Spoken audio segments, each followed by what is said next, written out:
For 25 years, my father was a subway station manager. Since there is always a manager on duty, he has worked every possible shift throughout his career. This means that he has done his share of night shifts. Most of the night trains were empty. He said that this was the only good thing about working the night shift. He has a lot of funny and strange night shift stories, but there is a very scary one. He had just gotten on the train to go to his office at another station. He was alone. It was around 3 a.m. at the next station. Someone got on board with my dad and described him as a white, tall, thin man, wearing a heavy jacket and a beanie. He took one look at my dad and then sat down in the furthest corner from him. My father said he felt uncomfortable because the man kept looking at him every so often when he stopped. He got off with the other men and went to his office door, unlocked it, and looked behind him. The man in the jacket was walking about 50 feet away. He went into his office, and the door was locked. He sat at his desk for 5 minutes. After 5 minutes, someone tried to turn the handle of the door after the person on the other side. They realized it was locked and started to knock softly. My father called out who it was, and they said I wanted to talk. He asked whoever it was to leave. He said he knew something was wrong when he saw it. He had a good feeling that it was the man from the train at a time like this. This was always empty, so my dad told him to leave. He knocked on the door for about 5 minutes. Finally, my dad pulled up the security camera screens and saw the camera pointing to the door of his office. It was the man from the train, wearing a jacket and a beanie. Just as he brought up the camera, the man left, so my dad went about his work. He stayed in the office for about 30 minutes before he left to get on the next train. He checked the camera again to make sure the strange man wasn't outside. He locked up and went downstairs to the train platform, where he had gotten on the train. Looking out the window, he saw the man from before walk down the steps to the platform and then step into the same train as my dad. He sat on the other side, a few seats to the right, and my father tried to look away and pretend he wasn't paying attention, but he knew he was being watched. At one point he gave in and looked back, and the man gave him a small nod and smile and some kind of truce gesture, and then he looked away again. The man continued to stare at him all the way to the next station. But my dad didn't look back after the first time. You may be wondering why he didn't try to get him to back off, given my dad's size. He had always been an easygoing guy, and he said he was scared that the man was armed and that one little movement could kill him. When the train came to a stop at the station, my dad said he ran all the way back to the streets, looking over his shoulder. And yes, the man was following him. My dad said he had to go to the first public building that was still open to escape. He found an open Wendy's and went inside. He said he sat down and watched the man following him walk up to the window and stare at him for 10 seconds. He said he ate and waited a little longer before leaving Wendy's and walking to his third and last station of the night. He said he crossed the street and then walked down the sidewalks. When my dad was checking the security cameras in his third office out of fear of the situation, he caught the man from the train walking around the outside of his office, about 30 feet from the office. He then stopped and raised his head to look at the camera. According to my dad, the man literally froze and stared at him for no more than a minute. Finally, he lowered his head and walked away from the station, never to be seen again by my dad. My dad doesn't know if someone followed him after he left Wendy's, but that would make sense, since the man was obviously disturbed, possibly homeless or dangerous, and who knows what he wanted with my dad.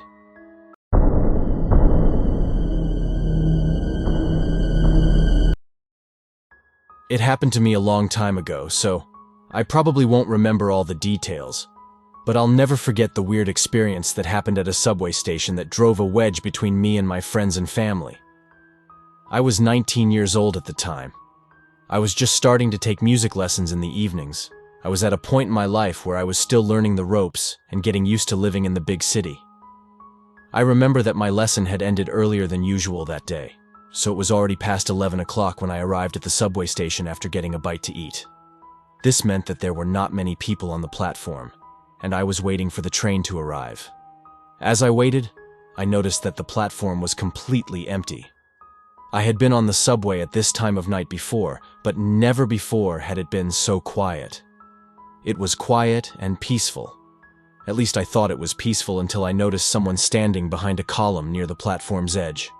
I bent over to get a closer look, but it was almost as if the person was trying to avoid being noticed, so I just kept my eyes straight ahead and went about my business. The silence didn't last long, however, as I was about to get on the train when I heard a whistling sound coming from all directions. It seemed to be coming from all directions, and something about it made me feel uneasy. But then it was quickly drowned out by the noise of a train coming in fast. As I got ready to board the train, I saw a man in a suit and tie step out from behind the column. I was relieved to see he wasn't a gangsta or a criminal, but there was something off about him. He looked a bit gaunt. I was always a bit nervous to see anyone this close to the platform's edge, even if it was a complete stranger. But I could tell he was as eager as I was to get to where he was going. It was almost midnight after all. He stood there motionless and didn't even acknowledge my presence until he slowly turned his head toward me. He greeted me with an open-mouthed grin and a menacing look. I tried to ignore him, but he continued to stare at me. Then he gave me a sinister laugh that made me shiver all the way to my toes. And then he did something that still haunts me to this very day. He fell right in front of the oncoming train, and I tried to grab him, but I was too late. It took a few seconds for me to realize what had just happened, and I was still in shock as I hurried to the ticket booth to call for help, only to have the subway completely shut down. The subway employees checked both the tracks and the train, but they found no signs of a body or blood. After inspecting the tunnels, they turned their attention to me.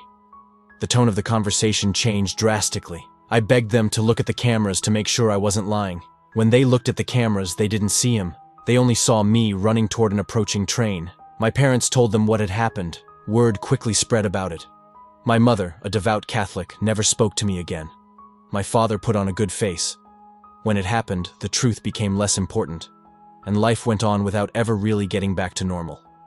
That same year, I left home and moved into an old, run-down apartment in the city center. Commuting to work in the city never felt the same, and I still wake up in the middle of the night thinking about.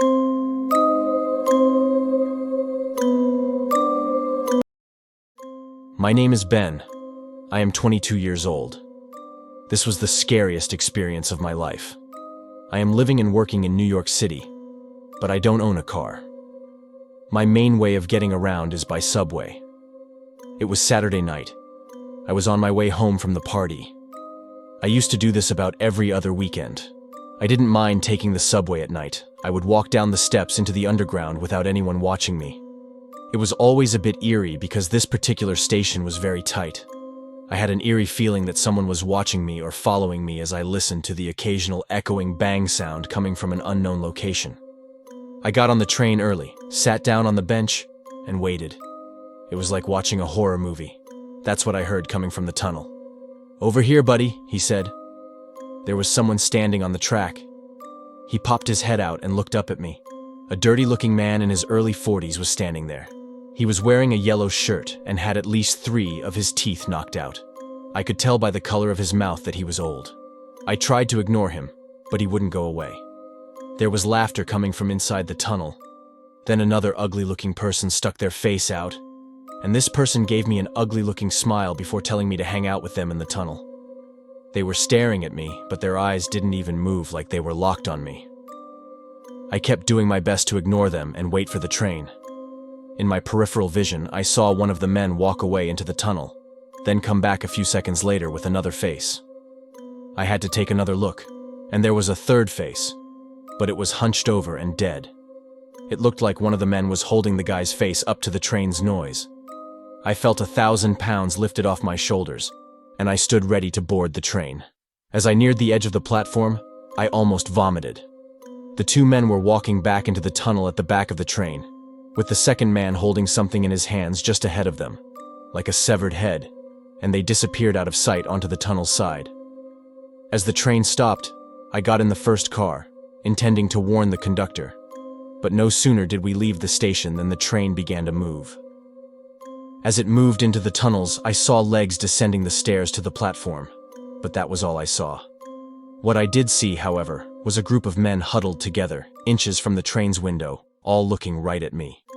I banged on the conductor's door like a madman, yelling that it was an emergency, and he opened up, and I told him what I had just seen. He radioed to someone in charge of the station and another higher up in the company, who I am sure took care of it or called the proper authorities or security. It seemed to take ages for my stop to arrive, but when it did, I practically had to skip my walk from relief. I have since been to a party at the same friend's house, but I skipped that station because I thought it was worth the extra walk to the next station. I don't know if strange things happen often on the subway at night, but from my experience before this incident, it never happened before. After this experience, I think it's important to be extremely careful when in an isolated place, like a subway station at night. Hey folks, thanks so much for watching until the end of this video.